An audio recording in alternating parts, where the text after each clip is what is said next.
그 상자를 열자 저주받아 죽어버렸다. 내가 9년 전부터 계속 고통받으며 후회해왔던 공포의 기억들을 말해보려고 합니다. 실제로 달라지는 것은 없겠지만 이렇게 말하는 것만으로도 나 자신이 가지고 있는 기억의 무게가 조금이라도 가벼워질 수 있으면 좋겠습니다. 9년 전의 체험입니다. 그것은 내가 어느 보험회사에 입사해서 3년째가 된 직후에 일어났습니다. 나는 계장이었고 내 밑에는 4명의 부하가 있었습니다.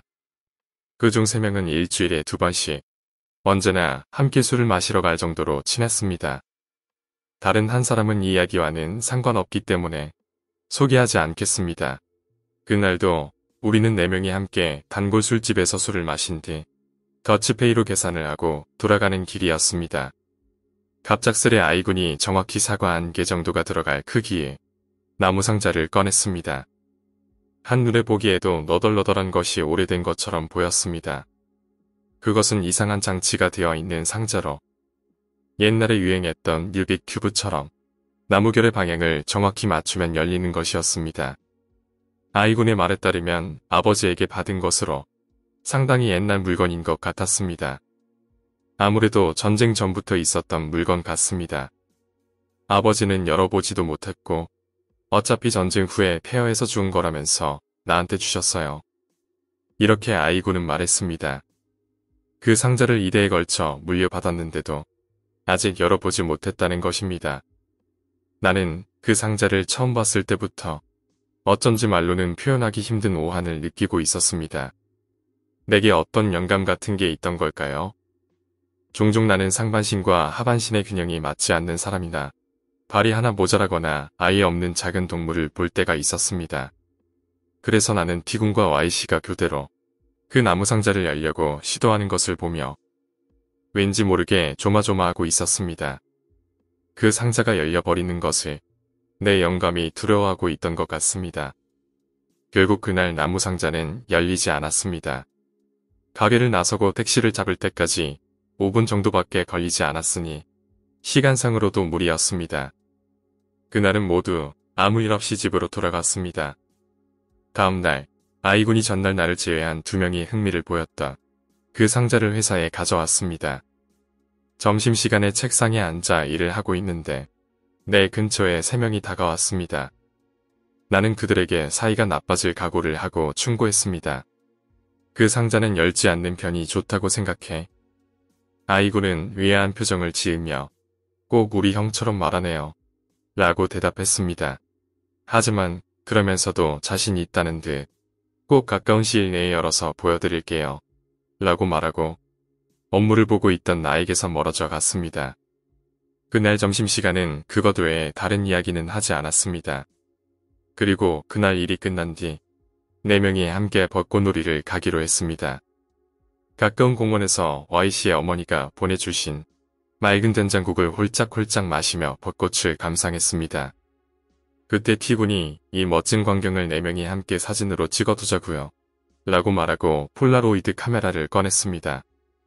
그래서 유달리 줄기가 붉은 훌륭한 벚나무를 배경으로 삼아 사진을 찍었습니다. 훌륭한 사진이 찍혔습니다. 그렇지만 사진이 어딘가 이상했습니다.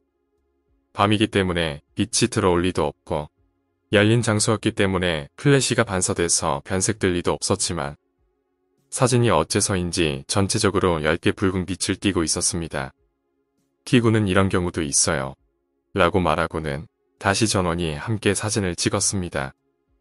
그렇지만 또다시 같은 현상이 일어났습니다.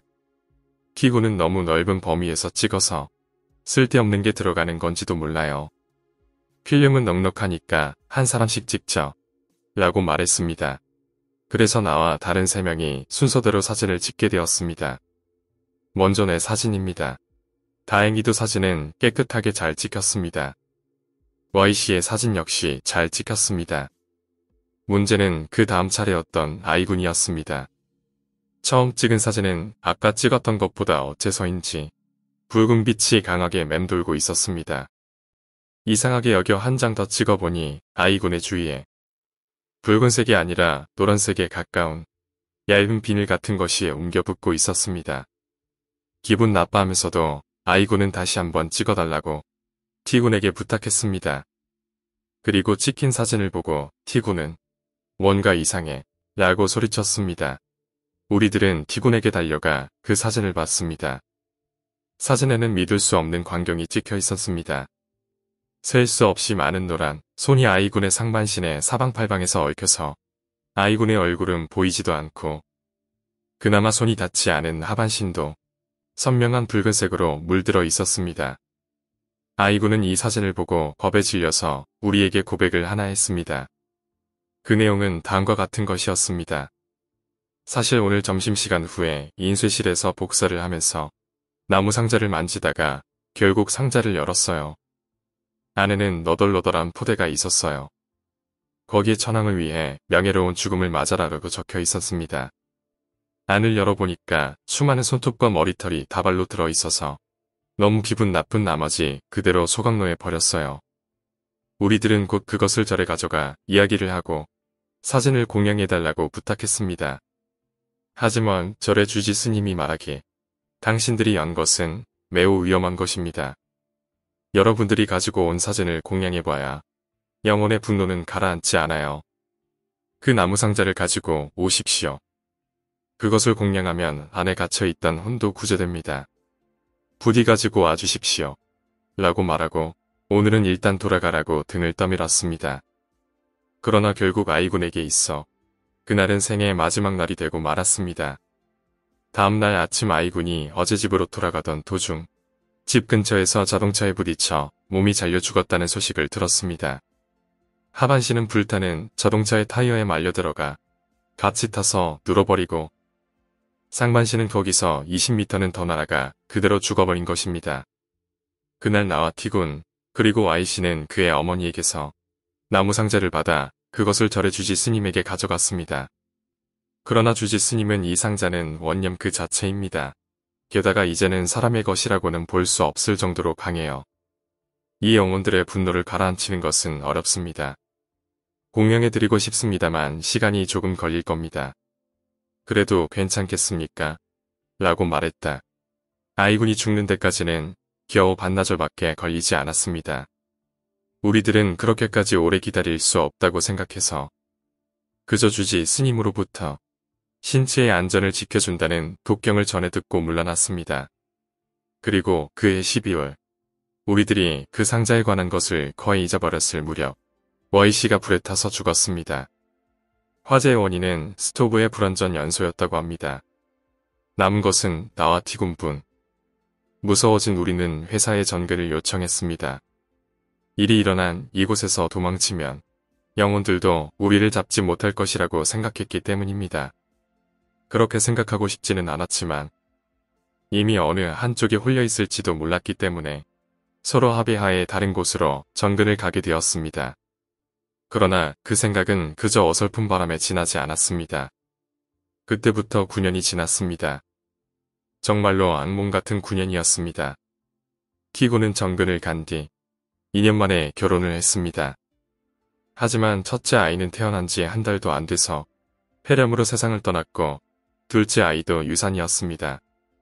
그와 동시에 유산으로 인해 티군의 아내 역시 건강이 나빠져 중병을 앓다가 그 사건으로부터 6년째가 되던 해에 세상을 떠났습니다. 정신적으로 지쳐있던 탓일까요? 티군마저 그 다음에 회사 건물 옥상에서 뛰어내려 유명을 달리했습니다. 그리고 2년이 지났습니다. 최근 들어 심장박동이 갑작스레 심하게 뛰는 일이 잦아 병원을 찾고 있습니다. 게다가 꿈에 먼저 세상을 떠난 3명의 동료들이 자주 나타납니다. 앞으로 내가 어떻게 될지 나도 모르겠습니다. 마음 같아서는 모든 것이 공포에 의한 스트레스라고 생각하고 넘겨버리고 싶습니다. 하지만 나를 제외한 3명이 모두 세상을 떠났으니 이제 나도 얼마 남지 않은 것일지도 모릅니다. 오늘 이야기는 여기까지입니다. 오늘 이야기가 재미있으셨다면 구독과 좋아요, 댓글 부탁드립니다. 댓글은 저에게 큰 힘이 됩니다. 감사합니다.